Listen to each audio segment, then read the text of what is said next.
Hello दोस्तों, स्वागत है आप सभी का उत्तराखंड की क्लास में।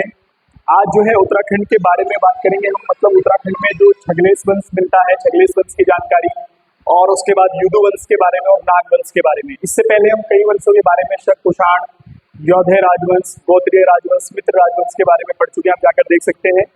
इन सभी वंशों की जानकारी का प्रमाण जो उत्तराखंड से मिलते हैं, कहाँ कहाँ से मुद्राएं मिली है या लेख मिले हैं, उन सब के बारे में हमने बात की है। ठीक है, आज हम बात करेंगे छगलेश वंश की।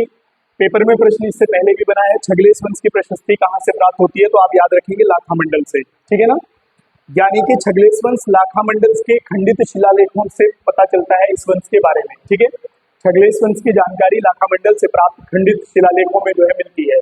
और इन शिलालेखों में 7 राजाओं के नाम मिलते हैं। कितने राजाओं के नाम मिलते हैं? 7 राजाओं के नाम मिलते हैं, जिनमें प्रथम राजा नरपति जयदास थे और अंतिम राजा नामक्षत थे।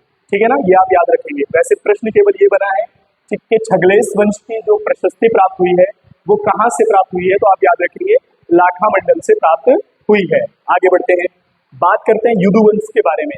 युदु वंश के बारे में बात करें तो इनका शासन 6वीं से 7वीं शताब्दी के पास रहा होगा।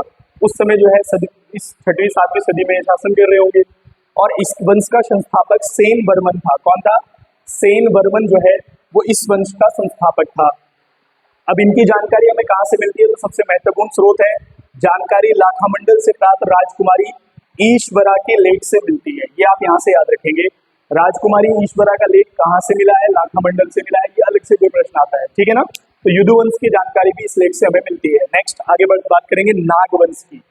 तो नागवंश के बारे में बात करें, कई बार आता है नागवंश। नाग जाति की बात करें, नाग जाति का उल्लेख हमें कहाँ मिलता है, तो जो उत्तराखंड में प्रसिद्ध नाग मंदिर है उनसे नाग जाति की पुष्टि होती है।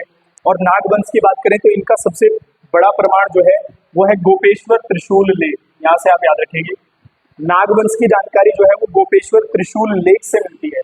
और इस त्रिशूल लेख में 4 नाग राजाओं के नाम मिलते हैं, जिनमें गणपति नाग, स्कंदनाग, विभुनाग और अशुनाग।